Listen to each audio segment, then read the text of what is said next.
चुनाव जैसे जैसे आगे बढ़ रहा है, शब्दों के बाण भी तीखे होते जा रहे हैं। महाराष्ट्र के अमरावती से बीजेपी के उम्मीदवार नवनीत राणा ने असदुद्दीन ओवैसी और उनके भाई अकबरुद्दीन ओवैसी पर हमला बोला है। हैदराबाद में चुनाव प्रचार के लिए पहुंची नवनीत राणा ने कहा, 15 सेकंड के लिए पुलिस हटा दो। दोनों ओवैसी बंधुओं को पता नहीं लगेगा कि वो कहां से आए और किधर गए। वो छोटा भाई बड़ा भाई ना, छोटा और बड़ा। छोटा बोलता है कि पुलिस को 15 मिनट हटा दो, तो हम दिखाएंगे बोले कि क्या कर सकते हैं। छोटे को मेरा कहना है, तेरे को 15 मिनट लगेंगे छोटे, और हमको सिर्फ 15 सेकंड लगेंगे। 15 सेकंड पुलिस को हटाएगा। 15 सेकंड अगर पुलिस को हटाया तो छोटे को बड़े को ये पता नहीं लगा कहां से आया और कहां को गया। सिर्फ 15 सेकंड लगेंगे हम लोगों को, किसी ना मंच पे आ गए। नेशनल कांग्रेस चीफ फारूक अब्दुल्ला ने हिंदुस्तान में मुसलमानों को खतरे में बताया है। श्रीनगर की एक रैली में फारूक अब्दुल्ला ने बीजेपी पर देश में नफरत फैलाने का आरोप भी लगाया। मुसीबत में मुसलमान चल नहीं सकता, दाढ़ी देख के उसकी दाढ़ी कब देते हैं, उसको मारते हैं, अगर गाय साथ देते ये गाय खोर है। ये मैंने हिंदुस्तान नहीं किया, आज देख रहा डर लगता है चलने में। वो छुरा न को, कोई लाठी न मारो, ये वो मेरा हिंदुस्तान नहीं। इन्होंने पैदा किया, इन्होंने ये मुसीबत पैदा की। क्या कहता है वज़ीर आज़म? कहता है मुसलमान बच्चे ज्यादा पैदा करते हैं, इससे आप लोग हिंदुओं को डर ना चाहिए। अरे कैसे? वो 70% है, हम तो सिर्फ 22 करोड़ लोग हैं, हम कैसे इनको खाएंगे? लोकसभा चुनाव के 3 चरणों के मतदान के बाद अब चुनावी रैलियों में अडानी और अंबानी की एंट्री हो गई है। पीएम मोदी ने तेलंगाना के करीमनगर में अडानी और अंबानी का नाम लेकर राहुल गांधी पर निशाना साधा। कहा, कांग्रेस के शहजादे चुनाव से पहले बार बार अडानी अंबानी का नाम लेते थे, उनको गाली देते थे, उन पर सवाल उठाते थे, लेकिन जब से चुनाव आया है शहजादे की बोलती बंद हो गई। शहजादे बताएं इसके पीछे राज क्या है, क्या डील हुई है। ने देखा होगा कि कांग्रेस के शहजादे पिछले 5 साल से सुबह उठते ही माला जपना शुरू करते थे। जब से उनका राफेल वाला मामला ग्राउंडेड हो गया, तब से उन्होंने एक नई माला जपना शुरू किया। अंबानी अडानी, अंबानी अडानी, अंबानी अडानी, 5 साल से। लेकिन जब से चुनाव घोषित हुआ है, इन्होंने अंबानी अडानी को गाली देना बंद कर दिया। मैं आज तेलंगाना की धरती से पूछना चाहता हूं, जरा ये शहजादे घोषित करें कि इस चुनाव में ये अंबानी अडानी से कितना माल उठाया है, क्या सौदा हुआ है। आपने रातों रात अब अंबानी अडानी इनको गाली देना बंद कर दिया। पीएम मोदी के राहुल पर अडानी और अंबानी वाले बयान के बाद राहुल गांधी ने भी पीएम मोदी पर पलटवार किया। सोशल मीडिया एक्स पर एक वीडियो पोस्ट की, जिसमें राहुल ने सवाल उठाया कि मोदी ने टेम्पो में पैसे भेजने की बात कही, इसका मतलब है कि ये उनका पर्सनल एक्सपीरियंस है। राहुल गांधी ने कहा कि प्रधानमंत्री मोदी को अडानी और अंबानी के पास भी सीबीआई और ईडी को भेजना चाहिए। नमस्कार मोदी जी, थोड़ा सा घबराए गए क्या? नॉर्मली आप बंद कमरों में अडानी जी अंबानी जी की बात करते हो, पहली बार आपने पब्लिक में अडानी अडानी अंबानी बोला। और आपको यह भी मालूम कि ये टेम्पो में पैसा देते हैं, क्या ये आपका पर्सनल एक्सपीरियंस है क्या? एक काम कीजिए, सीबीआई ईडी को इनके पास भेजिए ना, पूरी जानकारी करिए, इंक्वायरी कराइए, जल्दी से जल्दी कराइए, घबराइए मत मोदी। राहुल गांधी के हमले के बाद बहन प्रियंका गांधी ने भी पीएम मोदी पर जमकर निशाना साधा। कहा, मोदी राहुल को शहजादा कहें, राहुल पर हमला करें, लेकिन राहुल डरने वाले नहीं हैं।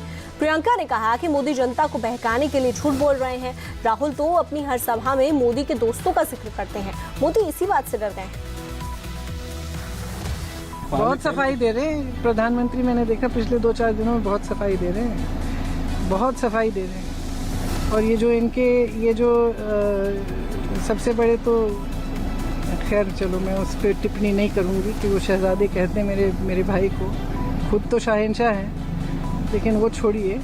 लेकिन बहुत सफाई दे रहे हैं। आपने सोचा है क्यों दे रहे हैं? देश की पूरी संपत्ति पकड़ा दी है इन खरबपतियों को। देश देख रहा है, देश समझ रहा है। किसी डरे हुए सलाहकार ने बताया होगा कि चुप हो गए, क्योंकि चुप तो हुए नहीं है। रोज बोल रहे हैं, वो भी बोल रहे हैं, हम भी बोल रहे हैं, कांग्रेस के अलग अलग नेता बोल रहे हैं, तो कोई चुप तो हुआ नहीं है। शायद मोदी जी की आशा है कि वो चुप हो जाएं, लेकिन मैं उनको कह सकती हूँ यकीन से कि मेरे भाई चुप नहीं होंगे, सच्चाई बोलते रहेंगे, चाहे मोदी जी को पसंद आए ना आए। तो ये भी कह रहे हैं काला धन का हिसाब देना पड़ेगा जो मिला है। और मोदी जी का हिसाब निकल गया ना, इसीलिए तो कह रहे हैं। जो सूची मोदी जी ने गुप्त रखी थी, जो उन्होंने स्कीम बनाई थी इलेक्टोरल बॉन्ड्स की, कि जिससे भी चंदा लेंगे वो गुप्त रहेंगे उनके नाम, वो अब बाहर निकल गया।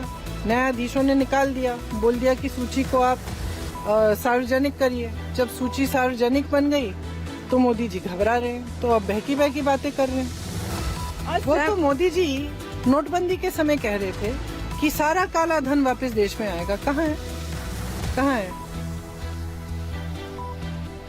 अडानी अंबानी के अलावा कांग्रेस नेता सैम पित्रोदा का रेशल कमेंट भी एक बड़ा राजनीतिक मुद्दा बना रहा। इंडियन ओवरसीज कांग्रेस के अध्यक्ष सैम पित्रोदा ने कहा, नॉर्थ ईस्ट के लोगों की शक्ल चाइनीज जैसी होती है, दक्षिण भारत के लोग अफ्रीकी लोगों जैसे लगते हैं, जबकि वेस्टर्न इंडिया में रहने वाले भारतीय अरब मूल के लगते हैं। हालांकि अपने बयान के बाद उन्हें अपने पद से इस्तीफा देना पड़ गया। We could hold country together as diverse as India, where people on East look like Chinese, people on West look like Arab, people on North look like, maybe white, and people in South look like Africa. Doesn't matter. We are all brothers and sisters. We all respect different language. We all respect different religion. Sam Pitroda के इस बयान को लेकर PM Modi ने कांग्रेस और राहुल गांधी को जमकर घेरा। पीएम ने कहा, तेलंगाना की रैली में मोदी ने अंकल सैम के बहाने राहुल गांधी पर हमला बोला। मोदी ने कहा कि शहजादे के अंकल ने स्किन कलर के नाम पर देश के लोगों का अपमान किया है, लोगों को गाली दी है। यह अपमान देश बर्दाश्त नहीं करेगा। कि अमेरिका में ये शहजादे के अंकल रहते हैं, ये शहजादे के अंकल वो उनका फिलोसोफर एंड गाइड है।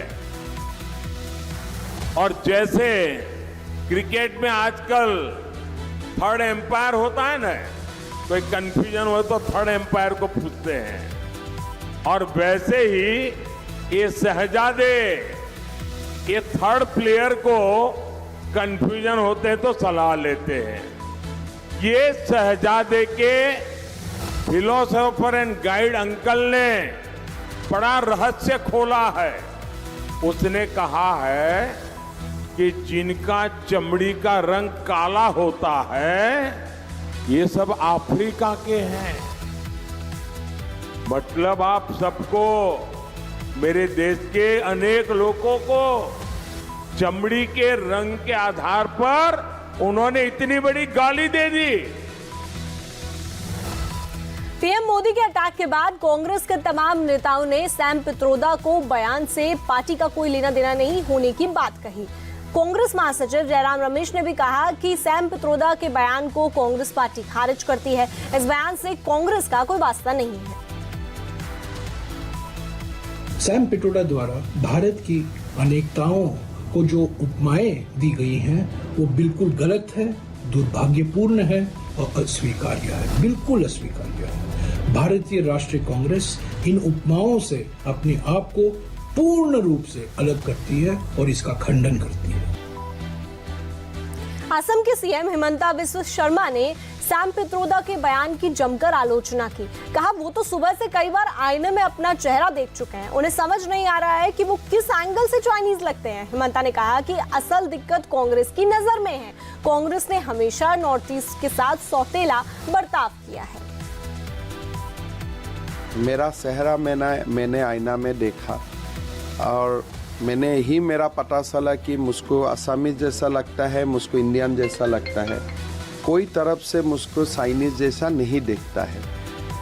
पता नहीं वो व्यक्ति का क्या है, एक रेसिस्ट कमेंट है, हमें दुख देने वाला कमेंट है। और चाइनीज का साथ हमारा सिमिलरिटी ढूंढ के what he try to prove. एक बात जरूर है, राहुल गांधी का एरे गेरे में जो भी लोग रहता है, उनका जो नॉर्थ ईस्ट का ऊपर जो उनका दृष्टि है या नॉर्थ ईस्ट को जो देखने का जो उनका तरीका है, ये बहुत ही गलत है।